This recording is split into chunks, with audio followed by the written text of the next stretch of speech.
bombastic side eye, criminal offensive side eye. Nah, oh gede nih dah nih. Tuh. Pelan-pelan, tarik pelan. Capek ah.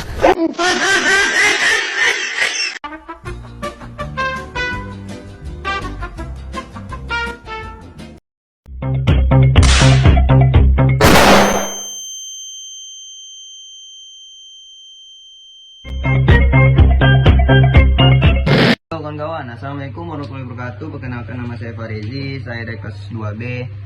Kali ini saya akan buat video yang bertema bagian-bagian kecil yang membentuk dunia kita.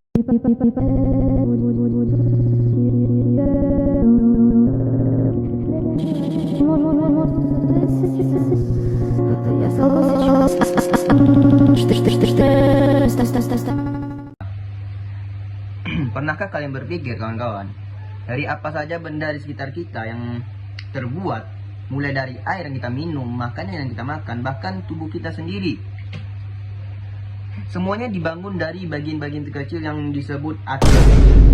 Dalam 5 menit ke depan, kita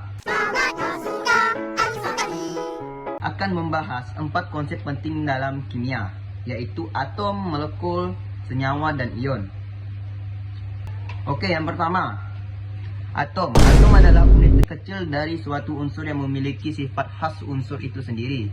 Bayangkan kalau kita bisa memecah batu bata menjadi bagian yang lebih kecil sampai titik tertentu, bagian itu tidak akan lagi disebut batu bata. Begitu juga zat di alam semesta.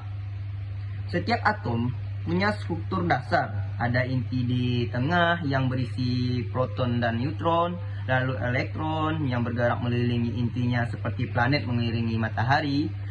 Contohnya, atom hidrogen adalah yang paling sederhana, hanya punya 1 proton dan 1 elektron. Atom besi yang ada di baja atau besi cor punya struktur yang lebih kompleks dengan lebih banyak partikel. Tanpa atom, kawan-kawan, tidak ada apa-apanya di dunia ini. Yang kedua, molekul.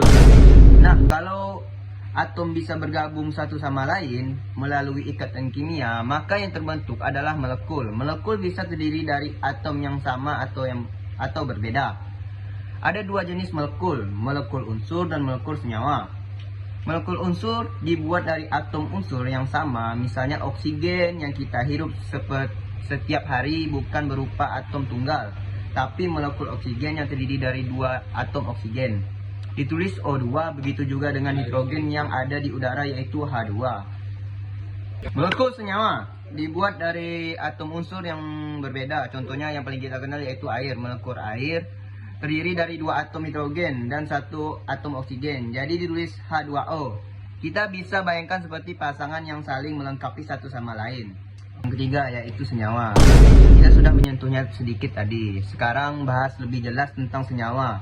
Senyawa adalah zat yang terbentuk ketika 2 atau lebih unsur kimia bergabung dalam perbandingan yang tetap dan tidak bisa diubah.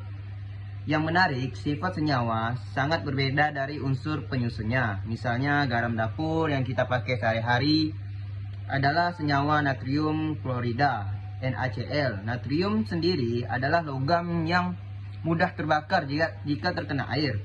Sedangkan klorida adalah gas beracun, tapi ketika bergabung menjadi garam, jadi aman untuk kita konsumsi.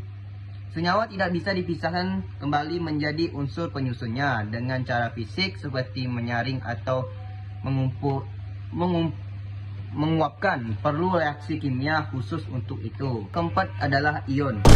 Dan yang terakhir, kita bahas ion. Ion adalah atom yang kelompok atau yang punya muatan listrik. Bagaimana bisa? Karena atom bisa kehilangan atau mendapatkan elektron.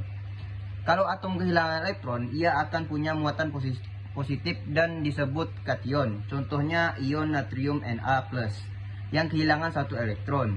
Kalau atom mendapatkan elektron, ia akan punya muatan negatif dan disebut anion. Contohnya ion klorida Cl- yang mendapatkan 1 elektron. Banyak senyawa yang terbentuk dari gabungan kation dan anion, termasuk garam dapur yang kita bahas tadi, Na+ dan Cl- saling tarik-menarik membentuk senyawa NaCl. kesimpulannya dan penutup terakhir di video ini. Atom adalah dasar semua zat. Molekul adalah kumpulan atom yang bergabung. Senyawa adalah zat dari unsur berbeda dengan perbandingan tetap.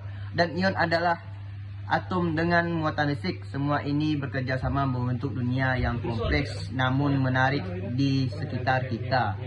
Oke, sekian video dari saya. Jangan lupa subscribe, like, dan komen ya kawan-kawan. Maaf jika ada kesalahan. See you next time.